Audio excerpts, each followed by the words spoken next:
Okay, so I'm going to look at encoding push, pop, jump, JCC, and call instructions. We'll look at push and pop first because those will be relatively easy to encode. And then the jump and call instructions, I'll be making a few changes to the way that I'm doing relative displacements, which will also affect the RIP relative work that I did as well. So if we go and look at the push instruction first, which is down here somewhere. There it is. Okay, so if we look at the table here, we can see that, for example, there's 16, 32, and 64 bits, but 32 bits is not encodable on 64-bit mode. And then there are these register ones as well. There's these immediate ones and segment register ones, but I'm not interested in doing those at all at the moment. In fact, the only one that I'm actually interested in encoding is the 64-bit one. So although 16-bit is encodable on 64-bit mode, right now I'm just going to ignore it. So basically I've got two different forms to encode. This RM operand encoding is FF with an opcode extension of 6, so it needs a mod RM byte. And then if you're using a register, this one is a shorter encoding because the register is part of the opcode. So if we just go and create some tests for this, let's just go to CodeGen test data. We'll call this stack and control flow.asm. Okay, so it's 64 bits, and we'll do push. We'll do the register first, and this will be a 64-bit one. And then we'll also do memory. So these are the only two tests that I actually need for this. So let's do NASM, CodeGen x64 test data, stack, and control flow, and then we'll do, we'll output a listing file for it.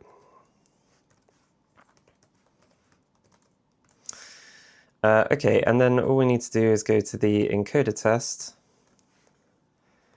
add a new test group for the stack and control flow test listing file.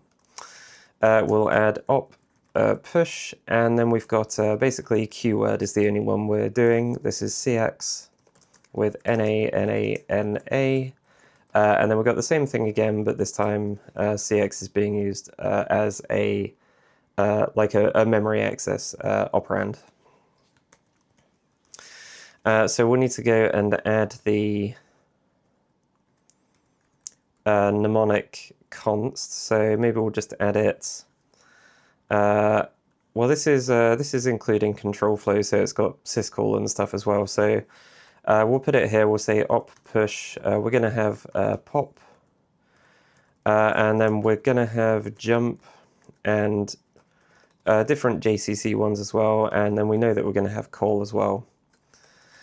So actually, I have this simple.asm that was the initial tests that I set up. I'm just going to move these into stack and control flow as well.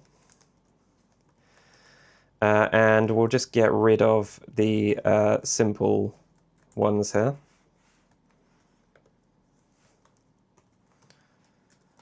So we'll move these tests up into the stack and control flow group and get rid of simple. Regenerate the listing file, and then if I do the test run, okay, we get the form not matched panic for push. So let's go down to here and we'll add op push. So this one is, we want two different forms here. We want one which is going to be opcode FF and one which is going to be opcode 50. And FF has opcode extension 5. They're both going to just match on keyword. And then this first one is op1 is reg or memory, and then this one is reg only. And then the op-n for this one is op-n m, and the one down here is op-n o, which I don't think I have right now, so I'll have to add that. So O just being that it's being, the register selection is being encoded as part of the opcode. So this will need to be added up here. If it's op-n O, then there is no mod rm, so we'll return false. And then in the encoder, we'll do form op-n. We need, if it's op-n, we still need the rm, so we'll have to put it here. And then there's also the opcode, the opcode encoding for the register here as well. So we'll say if form.op-n is equal to OI or form.op-n is equal to O, then we'll do this. Duplicate index.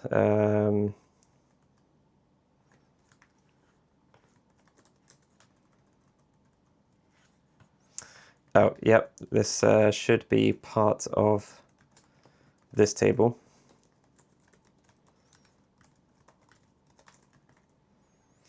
Okay, so we get incorrect results here. So one of the things to note about push is that even for the 64-bit version, there's no mention of needing a REX.W bit set. And that's because this is one of those instructions that uses, it's just going to implicitly use 64-bit in 64-bit mode.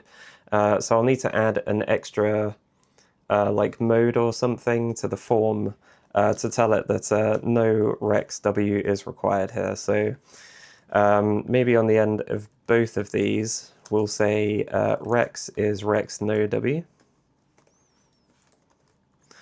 Let's just add a new field to here called REX. This will be REX mode. And we'll just put it up here as a type. REX mode can be a byte. And then const will have REX default is a REX mode. And then REX no W will be the other one here. So we've got REX no W. And in that case, when we do REX.W, we basically just want to say that if the form.rex mode is not equal to rex no w, then we'll do the rex.w. Rex, oh, it's form.rex. Okay, so that is almost correct. I just need to match the register one as the first form.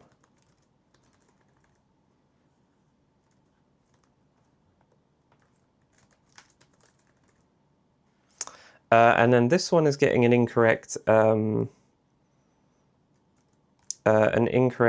rm. So let's just go and check the tests. This one is cx.m. That one is cx there, so that should be fine. So it may just be the op-n that I've selected.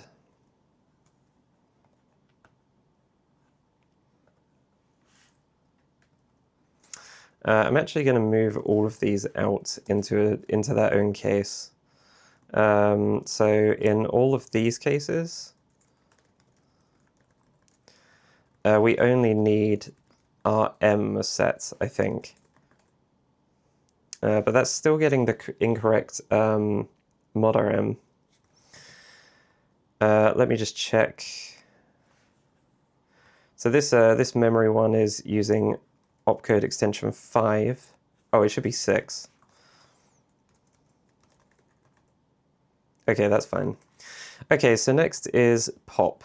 So if we go to pop over here, Again, there are a bunch of different forms here for 16, 32-bit. I don't care about these right now, and 32-bit is not encodable on 64-bit mode.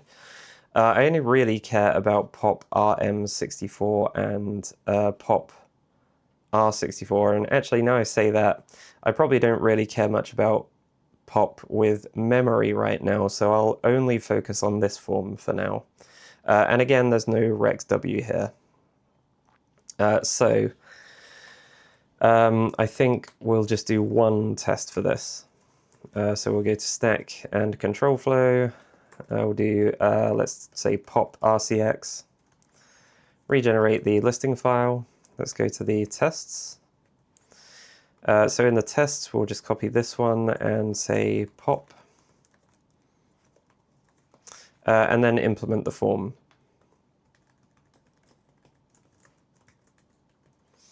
So in this case, it's just register. And the operand encoding is O, so that's still fine. Op1 has to be a register, and there is no REX.W.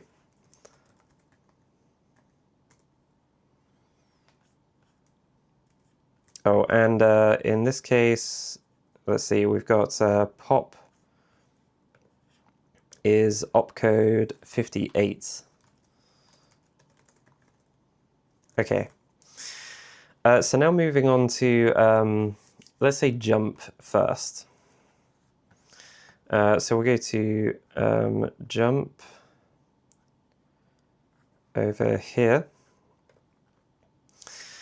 So in jump, there are a few here. So for example, in a 64-bit mode, a relative 16-bit jump is not supported, so we won't be doing this one anyway. We will be doing Rel8 and Rel32, and then we'll also be doing this RM64. These two are not supported in 64-bit mode anyway. And then we'll be ignoring these ones at the bottom because these are far jumps related to segment registers, which I'm basically just completely ignoring right now.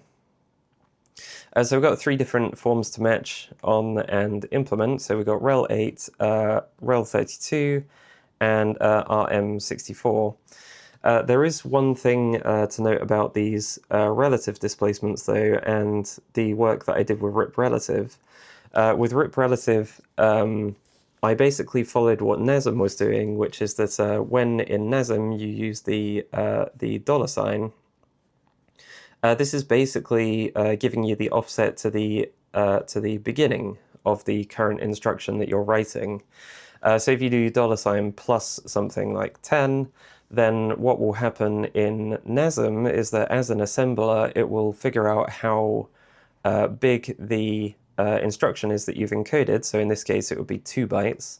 And then it will do basically 10 minus 2 as the displacement, because in the actual ISA in x86, the relative displacements are actually from the beginning of the next instruction. And so when I implemented a RIP-relative addressing, I basically just copied what NASM was doing here, where the displacement that you give is relative to the beginning of the instruction, and then I do an adjustment for -4 in the encoder itself. But thinking more about this, the encoder that I'm writing right now is going to be used as part of an assembler in the future. And in that case, I would rather actually have the encoder just output relative displacements from the beginning of the next instruction as it should be. Because then that way it just makes things more predictable, and it means that I can detect, for example, much more reliably when I can transform like a relative 32 jump into a Rel8 jump instead. So for example, if you have a near jump that would fit within 1 byte, then you can transform it into a short jump and use less bytes for the instruction length. So that's one like optimization, I guess, that I want to do with the instruction length. and that means that I'll basically take out this adjustment of subtracting the instruction length in the encoder. And so that means I'll also have to update the RIP relative tests. So before moving on to jump, I'm actually going to change the RIP relative tests and update the code for that. So the RIP relative tests are basically in MOV, and so if I search for $+ something or rel $,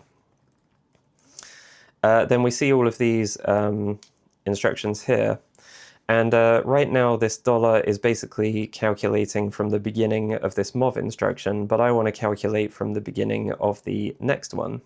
So I need to manually add the number of bytes that I know that this instruction will be to make NASM output the number that I want it to output instead of, calculating from the beginning like it always would. So in this case of MOV, for example, I think that this would basically be something like a single byte, like let's say it was 89 or something. Then here we've got like this RIP relative thing, so we'd have definitely a mod RM of some kind. So you'd have the mod RM, and then the relative displacement is always a disp32 in this case of memory access. So we'd always have 4 bytes of displacement. So that means that if NASM is calculating from the beginning of the instruction here, I need to add 1, 2, 3, 4, 5, 6 to this to make it calculate from the end or from the start of the next instruction here for my tests. So NASM's probably going to complain about this in some of the cases, but I think it should be okay. So if we just do a +6 on these, then we'll just do, let's just get the previous command up and do mov.asm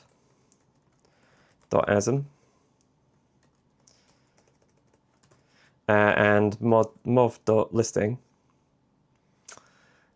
So yeah, here it's complaining about signed D word exceeds the bounds on line 66, which is this one here. So let's just go and look at the listing file for this. So line 66. Okay.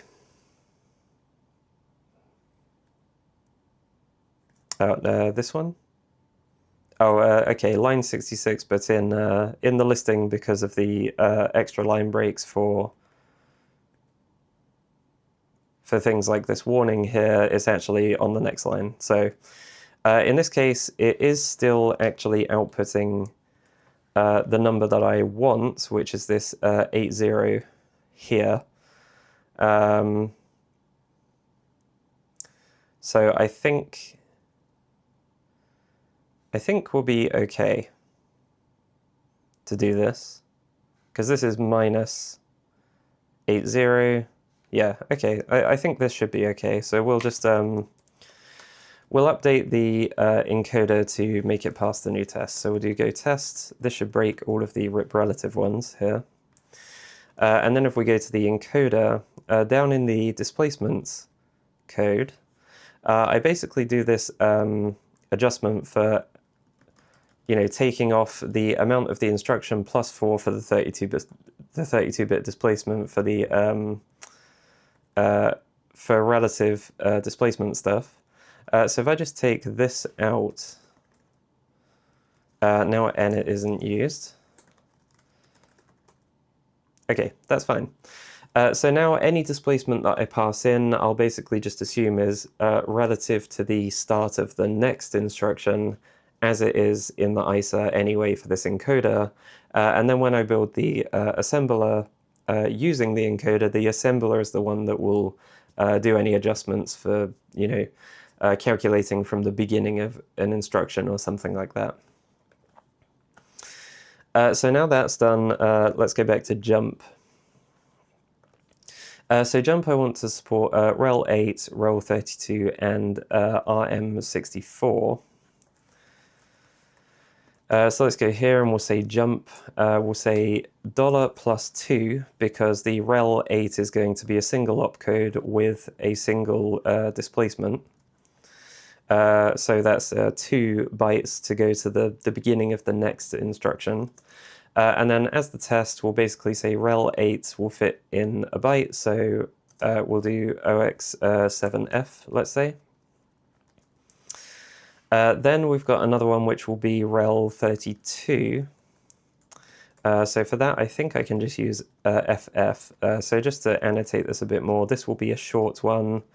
This will be near.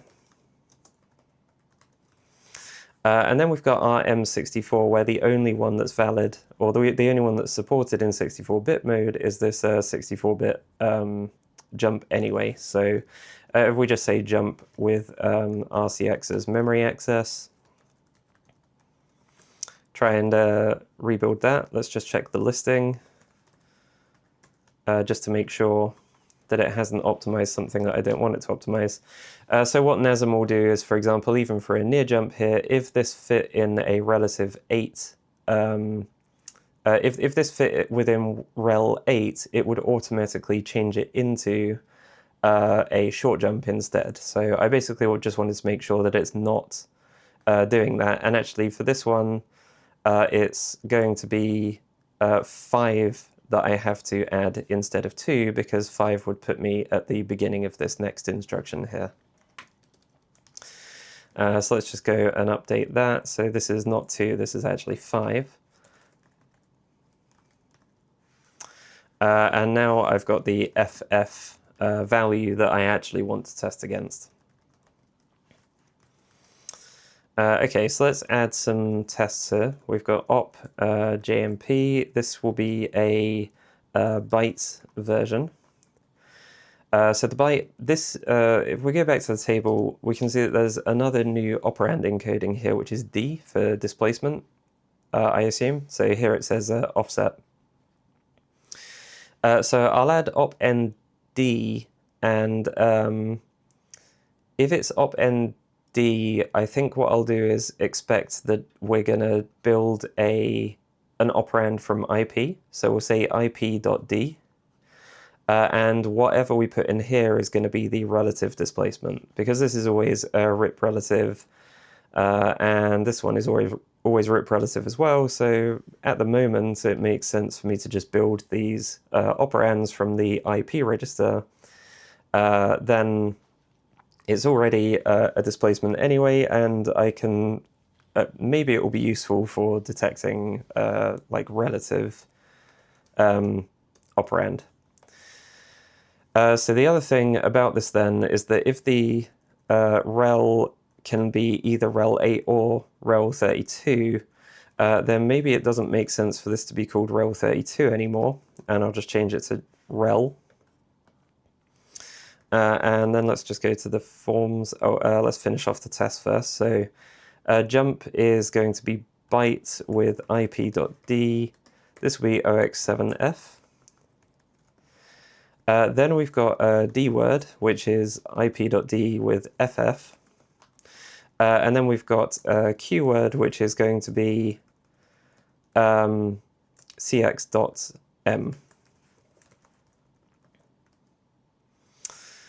So let's just do a test. Okay, let's go to forms, and we'll add some jump forms here. So the first form was byte, and the op-n is D. The op one for this will be any rel operand, so we'll put rel in here. And then the opcode for rel 8 is EB. And we don't need this, I don't think. Maybe we'll need the no REX.W for this one down here, but for 32 and for rel 8 and rel 32 we won't need it. So let's add op-nd. This one is also no mod rm.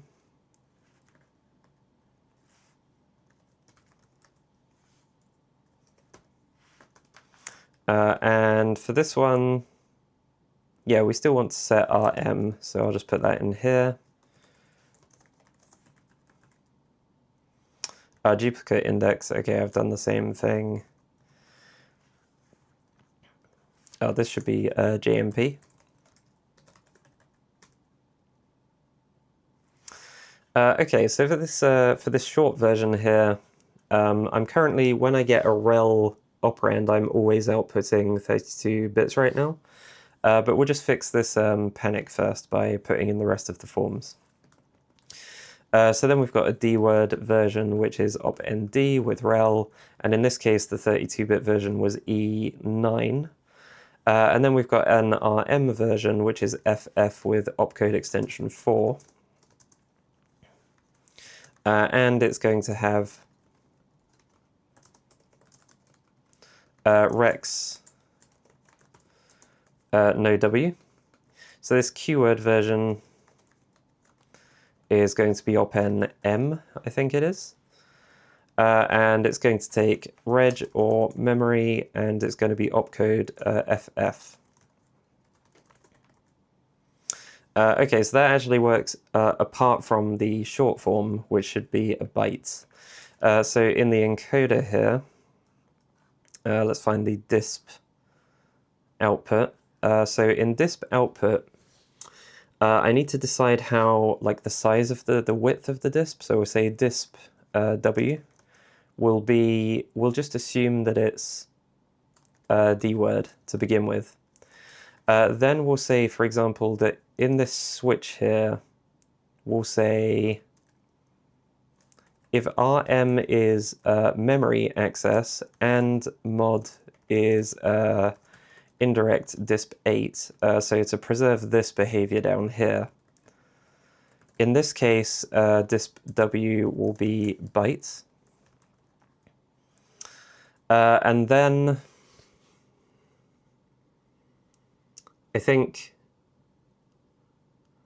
if the width that's passed into emit is a byte, then we'll also just assume that it's a byte as well, maybe. So we'll just do case width is bytes. Then we'll also set the disp width equal to a byte. And then here we can just switch on disp width instead. So this will be bytes, and this will be D-word.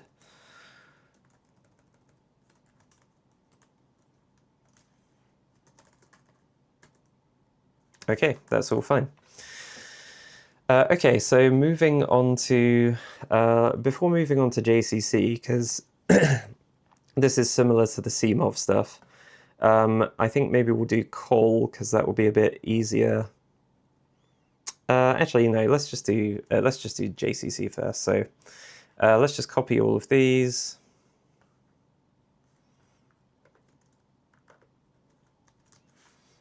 Take them into Sublime. Hopefully this is actually copied properly.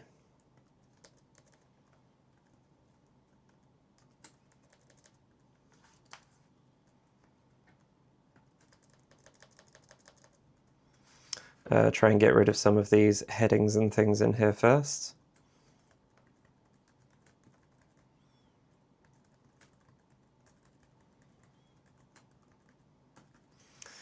Okay, and there's some headings here.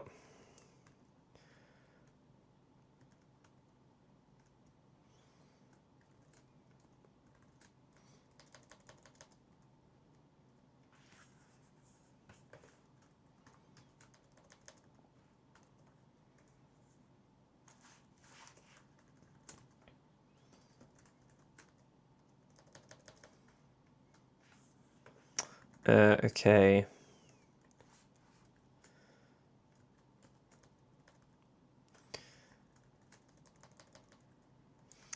Okay, I think that's all cleaned up now. So all of these rows are on single lines. So now let's just break into lines. This is the opcode in the beginning. We're basically just going to go to a J character. And then we've always got CB, CW, C something, so we can get rid of 2 characters there. And then after this, we'll basically just get rid of these. Let's deduplicate a bit here. Okay. Right, so now let's just take all of these. These are basically all of our ops that we're going to put into the encoder. So we've got op jump. These are all going to go in here.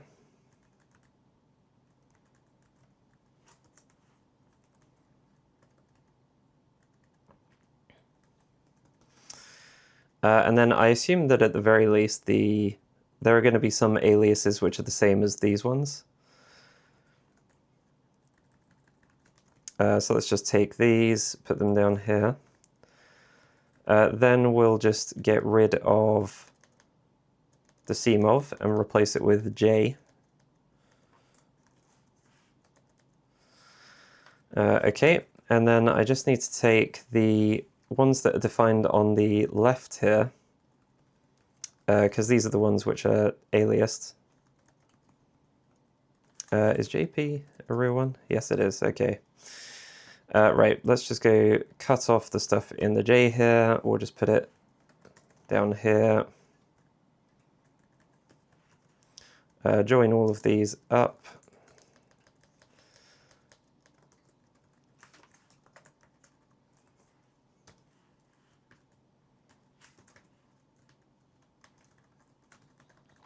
Okay, then we'll just find them in this selection up here. So let's just get this.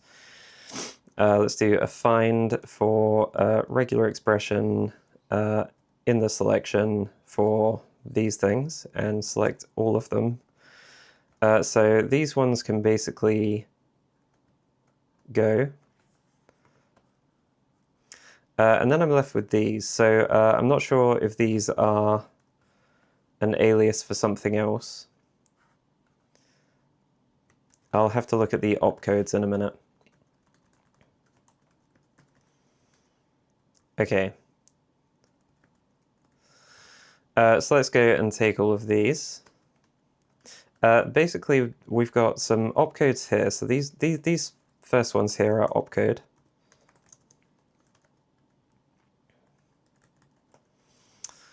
Then we've got down here, this is actually the opcode map. And then this one is the opcode. And then these will be op, whatever they are, to make the table. Okay, let's take these into the forms.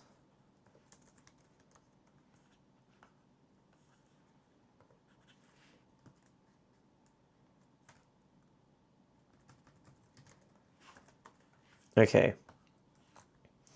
And these jumps are basically going, we're going to have, I think, 3 different, let's see, these are all Rel8, Rel16, Rel32.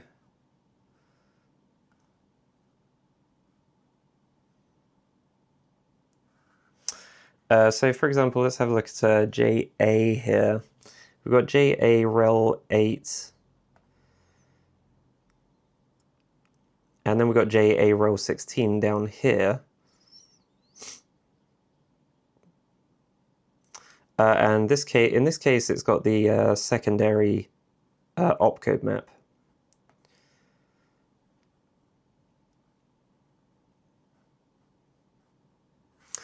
Okay, and let's just have a quick look at, for example, JCX. Jump if short CX register if is 0. Okay. All right, so let's just go and implement these quickly. So we've got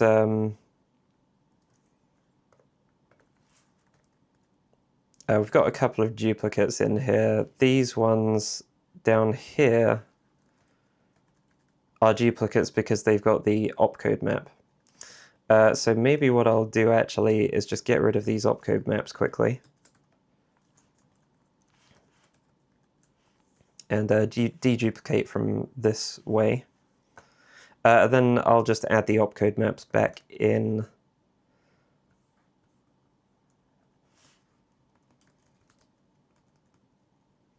Oh, okay, this is a different opcode as well, yeah. Okay, I'll add them back for now. I'll just have to clean these up. So we've got, are these all in the same order?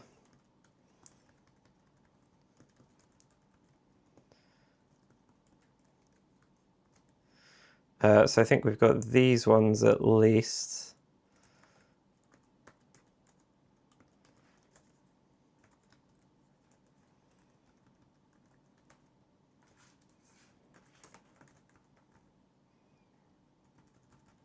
We've got JC there as well.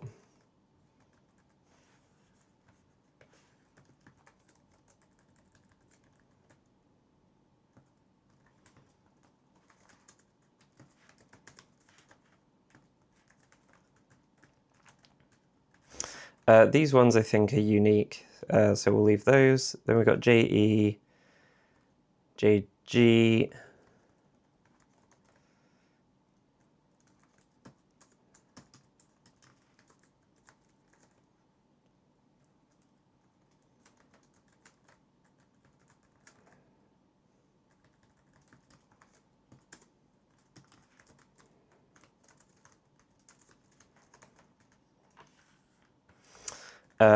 JZ is duplicated down here, so I can just add this one up into this one.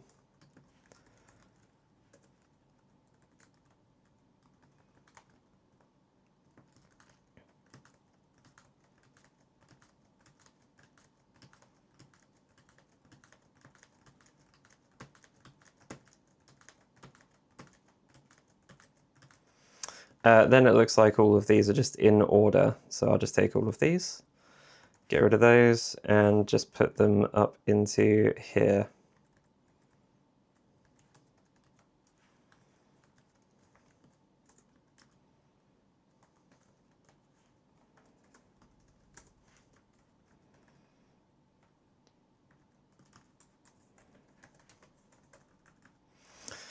Okay. So we've got Rel8, we've got Rel32. There is no 64, of course, and it looks like 32 always has the opcode map. So any here that have the opcode map, let's do opcode. In this case will be the byte version. So we've got width as bytes. And then if there's an opcode map one, that will be the D word.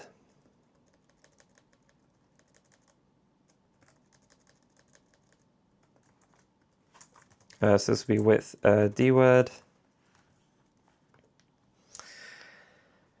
Then we just need to, let's see. So for example, we've got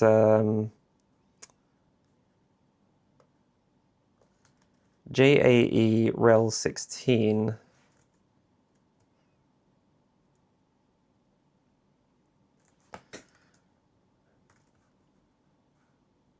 Let's just go check this. So JAE Rel16. This has that's actually the correct opcode, so yeah, that's fine. Okay. I think that should be an okay start to this. And then they've all got opcode encoding, or operand encoding D. So I'll just add all of those as well. So actually, if I just go and select by width here,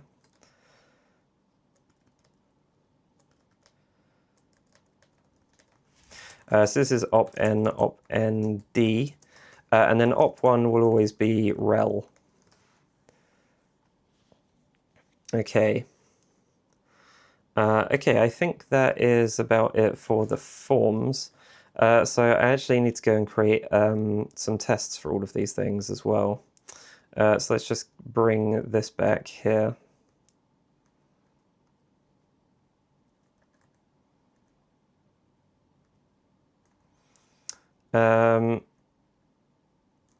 Okay, actually, I think I can just take the op mnemonic from here.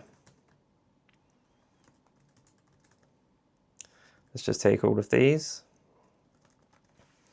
We'll bring them into stack and control flow asm and put them into here. Let's just make sure there's no duplicates again. Nope, that's okay. Let's lowercase them, split into lines, and get rid of the op on the beginning. Now each of these is going to have 2 tests.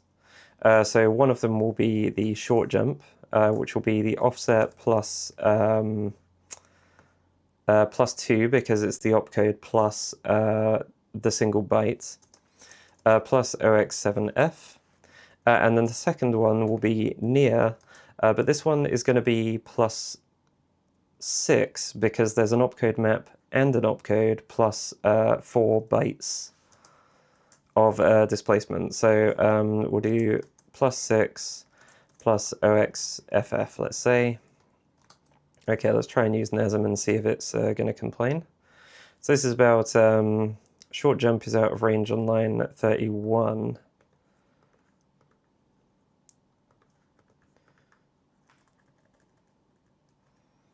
So 31 is this JECX. So these CX special cases here, I think only have Rel8. I can't see any Rel32 for them.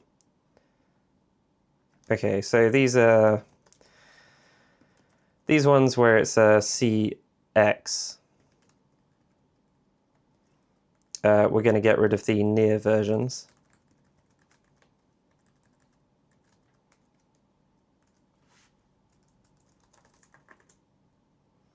Now it's just complaining about invalid operand sizes for instruction on line 27,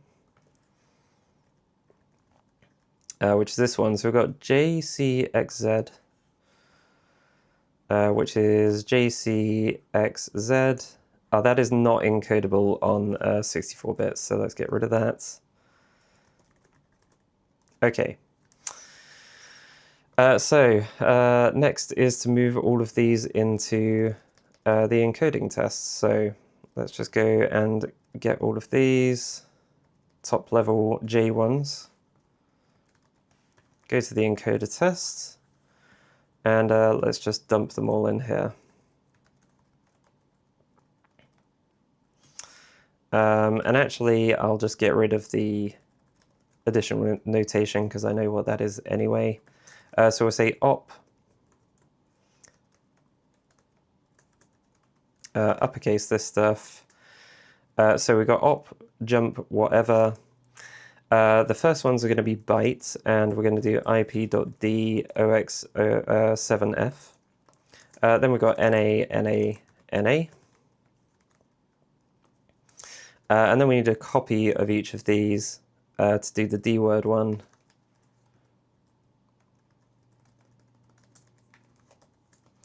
And the D word one is going to be FF as the displacement. But then these C ones here don't have the D word versions. So let's just see if this matches up.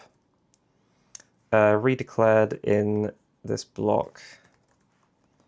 Right, yeah, let's go and just deduplicate these again.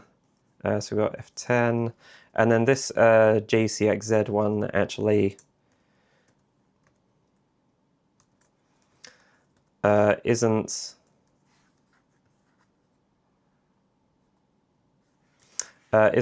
actually exist in 64 bits, so let's just get rid of these.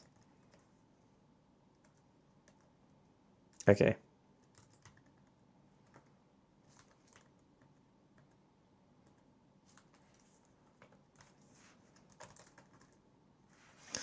Okay, so unknown field opcode, yep. So this is just because these tables, these opcode things need to be lowercase c. Now we've got duplicates again, so a duplicate of JC. This is because of the aliases, yeah, so let's just go down here. We basically need to find all of these ones. So I suppose I'll just go select everything here, and then we'll just find .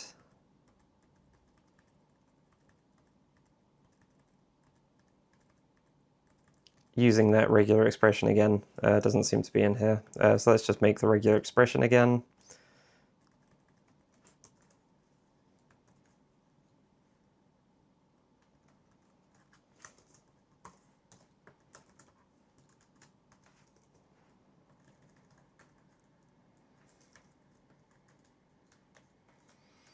So we'll find regular expression in selection and get all of them, and then just remove them all. Okay, so let's try and just fix, so we've got JA near, it wants this, but it got this. So JA near needs the map. Oh, okay, so yeah, map, I need to set this to the actual constant. So this should be map 0f. Okay, now we've got unsupported op n, which I'm not sure what that one would be. Oh, okay, here I don't have this set, so this is op nd. Mixture of field value op n. Okay. All right, so we got JECXZ. This, it wants 67. Oh, okay, so 67 is basically the address override. So normally the address is 64 bits. If you supply this, so the operand size override is 66 if you want to change from 32 bits to 16 bits. If you want to change from 64-bit addresses to 32-bit addresses, you would provide 67, which is the address size override prefix. So let's just go and look at the docs for this. We'll go JECX jump short if ECX register is 0. So, okay. Maybe for now I'll just leave this out. I mean, it's otherwise correct, but I don't really see myself using this right now. So we'll just remove this to simplify things a little bit. So we've got JCE. Let's just regenerate those and then do the test. Mismatch, go to the test. We've got JCE. Oh no, JE, this one. Let's just find this and just remove it for now. Okay, those pass, so I think that's enough that I can just move on to call now. So let's go to call. So call is a bit simpler. With things like jump, you had Rel8 and Rel32. But with call, you basically just have Rel32. There is this Rel16 here, but this is not supported in 64-bit mode, so we're not going to be doing this one anyway. These ones are not encodable, so we only do the 64-bit one here and the Rel32 here. And then these ones are far calls, which are related to segment registers, so we're not going to do those. So there's only actually two forms to try and encode here. So we've got E8 and then FF with an opcode extension of 2. So let's go to the tests again. And I think basically we'll just take these jump ones. We'll do a test down here. We'll call this call. We can't do short, so it's just going to be near, basically. So call, we're going to be doing E8 and then a 4-byte displacement. So that's 5 that we need to add, so that's already okay. And then we'll just stick with FF here. And then we've got call with either a register or memory operand. So we'll do both of them like this. Let's just regenerate the listing, go to the encoder, test. And let's put the call tests down here. So we'll do call. we're going to be doing dword for the Rel32 version, so this will be ip.doxff. Then we've got keyword for cx, and then we've got keyword for cx.m.